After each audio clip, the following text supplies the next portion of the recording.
जय गुरुजी, शुक्राना गुरुजी, अनंतम अनंतम शुक्राना गुरुजी।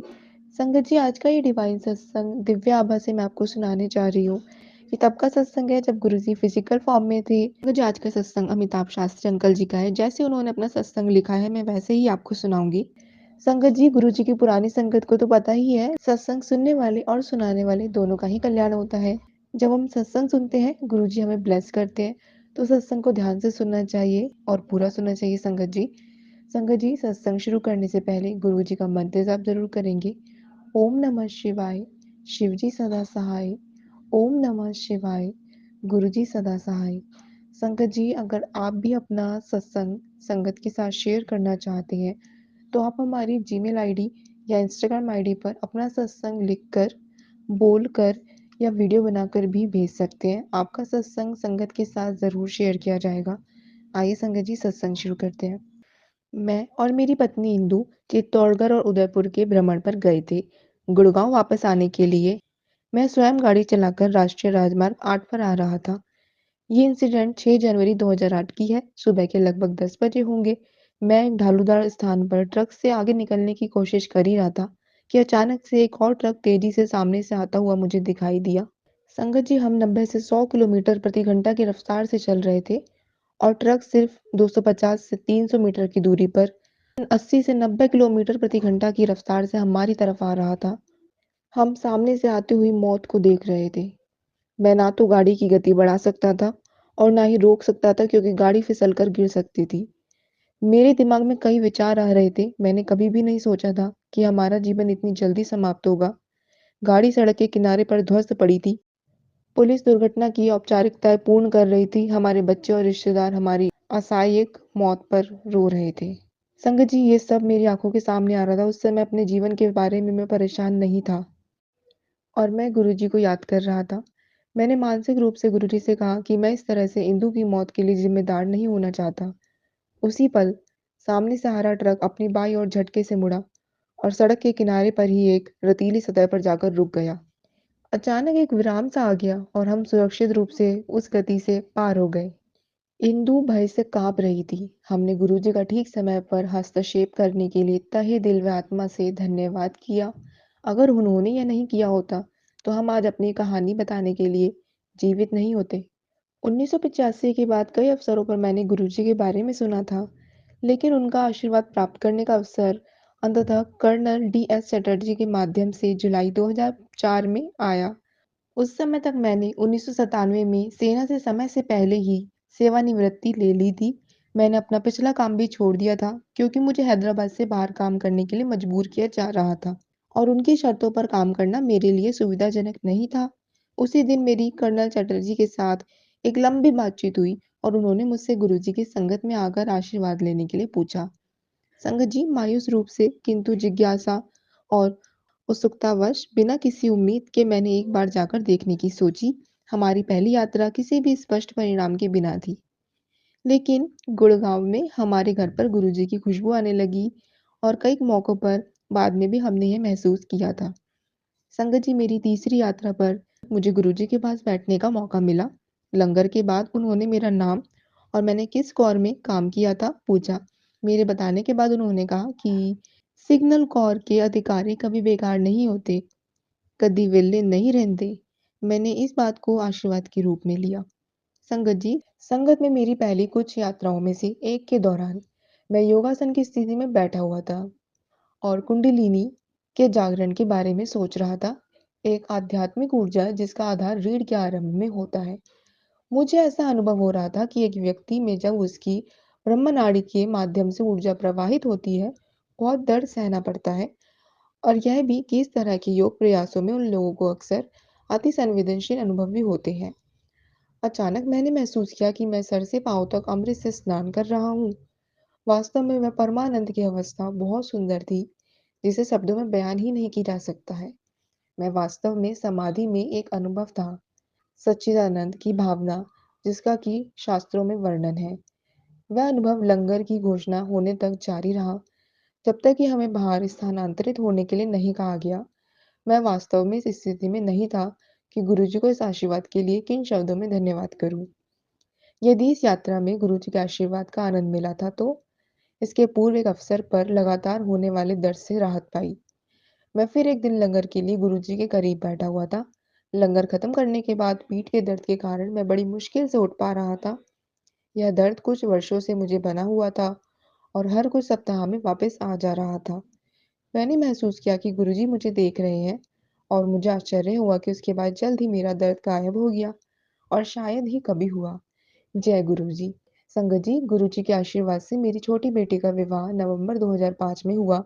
विवाह के बाद उसे एक अस्थायी वीज़ा प्राप्त हुआ। हालाँकि वह स्थायी वीज़ा चाहती थी, जिससे वह अमेरिका में काम करने में सक्षम हो। अमेरिका ने वीज़ा की संख्या पर प्रतिबंध हटा दिया। सितंबर 2006 में जब एक बैंक में उसका वीज़ा फॉर्म भरा, तो मैंने गुरुजी की खुशबू महसूस की और मुझे तुरंत आभास हो गया कि इस प्रक्रिया को गुरुजी ने आशीर्वाद दिया है। हमें बताया गया था कि वीज़ा की प्रक्रिया में दूतावास में पूरे 1 दिन का समय लग सकता है और ढेरों सवाल पूछे जाते हैं।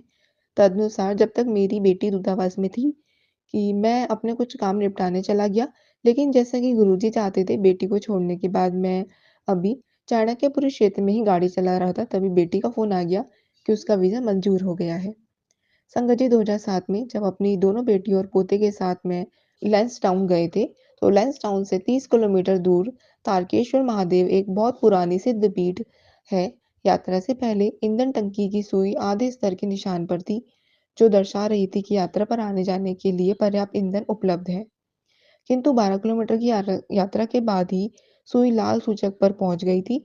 जांच करने पर पता चला कि करीब पेट्रोल पंप 50 किलोमीटर की दूरी पर कोटद्वार में है। गाड़ी का ईंधन सूचक खराब हो गया था और हमें इसके बारे में पता ही नहीं था। उस अपरिचित क्षेत्र में गाड़ी में एक 2 वर्षीय बच्चे के साथ 3 महिलाएं थीं। उस समय मैं एक घटना याद कर रहा था, जो पंजाब में उग्रवाद के समय की थी।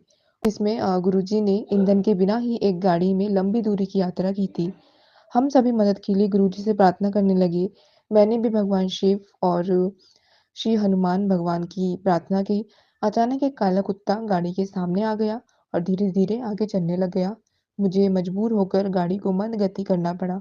कुछ देर के लिए ऐसा ही चलने के लिए बाद कुत्ता एक तरफ को मुड़ा और दूर चला गया। यह कहा जाता है कि भगवान शिव कभी-कभी इस रूप में उनकी उपस्थिति का संकेत देते हैं। मैंने प्रभु और गुरुजी को धन्यवाद दिया और यात्रा जारी रखी। यद्यपि मुझे विश्वास था कि अब कोई चिंता की आवश्यकता नहीं। हमने कुछ वाहनों से पेट्रोल का अनुरोध किया, लेकिन उनमें से कोई भी हमारी मदद नहीं कर सका। जिस समय हम मंदिर पहुंचे, सुई सफेद निशान पर पहुंच गई थी, जो टंकी खाली होने का संकेत था। और इस सब के होते हुए भी हमने मंदिर में पूजा की। जब हम पार्किंग में वापस आए, वहां पर एक सज्जन अपने वाहन की टंकी से कुछ पेट्रोल देने के लिए सहमत हो गए। लेकिन हम ऐसा नहीं कर सके। एक वाहन चालक ने हमसे कहा कि हमें लेस्टाउन के लिए चलना चाहिए। वह हमारे पीछे ही चलेगा और अगर गाड़ी बंद हो गई तो शहर तक गाड़ी रस्सी से खींच देगा। लेकिन गुरुजी के आशीर्वाद से हम सुरक्षित रूप से लेस्टाउन पहुंच गए। मैं एक स्थानीय दुकानदार से 5 बोतलों में कुछ पेट्रोल लेने में कामयाब रहा।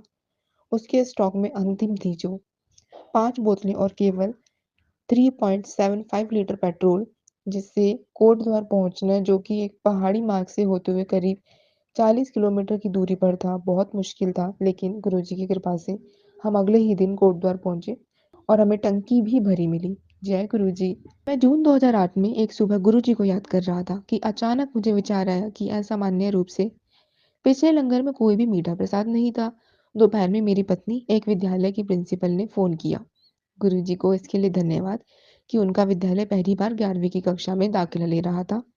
मैं जैसे ही दोपहर का भोजन समाप्त करके लौटा, मुझे एक और झपकी आ गई, जिसमें शब्द बड़ा मंदिर मेरे मन के माध्यम में से प्रकाशित होने लगा और कुछ ही मिनटों में मैंने अपना मन बना लिया कि मैं बड़े मंदिर के लिए रवाना हो गया।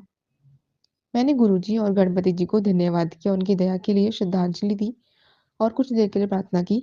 जब मैं गाड़ी की तरफ वापस लौटने लगा, तभी एक सज्जन ने मुझे रोका और कड़ा प्रसाद दिया। मैंने वह कड़ा प्रसाद लिया और अपने घर की तरफ वापस चल दिया। कुछ देर गाड़ी चलाने के बाद मुझे यह एहसास हुआ कि यह गुरुजी की ही कृपा थी, जिन्होंने प्रसाद के लिए मुझे मंदिर बुला लिया, क्योंकि पिछले लंगर पर किसी भी मीठे प्रसाद के नहीं होने का मेरे मन में विचार आया था। जय गुरुजी। संगत जी, आज हम गुरुजी की अथाह कृपा के अत्यंत आभारी हैं। उनके आशीर्वाद की वर्षा सदैव उनके भक्तों पर होती रहे। जय गुरुजी, शुक्राना गुरुजी। संगत जी, अंकल जी ने अपने सत्संग को यहीं विराम दिया है। संगत जी, अंकल जी ने सत्संग में बताया, गुरुजी ने उन्होंने कितना ब्लेस किया उनको और उनकी फैमिली को भी। कैसे उनको इतने बड़े एक्सीडेंट से बचाया। अंकल जी और उनकी वाइफ को न्यू लाइफ ब्लेस की। अंकल जी को उनके काम के लिए ब्लेसिंग दी और उनको अमृत स्नान का अनुभव कराया। उनकी बेटी को वीज़ा करवाया और अंकल जी की एक रोग, पीठ दर्द का इलाज गुरुजी ने उन्हें देखते-देखते भर में ही कर दिया। और जब अंकल जी अपनी फैमिली के साथ बाहर गए होते घूमने, तो उनकी गाड़ी में पेट्रोल कम होने पर भी गुरुजी ने उनकी यात्रा में कोई भी रुकावट नहीं आने दी। इतना ही नहीं, एक छोटी-सी मन में इच्छा का आ जाना कि लंगर में मीठा प्रसाद नहीं था, जो कि हम सबके मन में कभी-कभार ऐसे आ जाता है और हम वो भूल भी जाते हैं संगत जी। लेकिन गुरुजी ने वो भी याद रखा और अंकल जी को उसी दिन कुछ ही देर में मीठा प्रसाद भी खिलाया। और इसी तरह गुरुजी ने अंकल जी को बहुत ब्लेस किया। संगत जी, गुरुजी अपनी सभी संगत के लिए ऐसे ही ब्लेसिंग्स देते हैं। हमारी छोटी-छोटी बातों को गुरुजी बड़े ध्यान से सुनते हैं, जो शायद हम भूल भी जाते हैं कई बार। लेकिन गुरुजी हमें वो सब देते हैं, जो भी हम चाहते हैं। बस हमें थोड़ा धैर्य रखना है और गुरुजी से माँगना नहीं है, मानना है।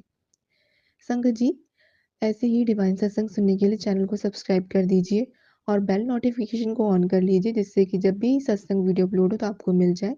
आज के सत्संग को विराम देने से पहले गुरु जी का मंत्र जाप जरूर करेंगे। ओम नमः शिवाय, शिवजी सदा सहाय। ओम नमः शिवाय, गुरु जी सदा सहाय। जय गुरु जी, शुक्राना गुरु जी। We love you Guru ji.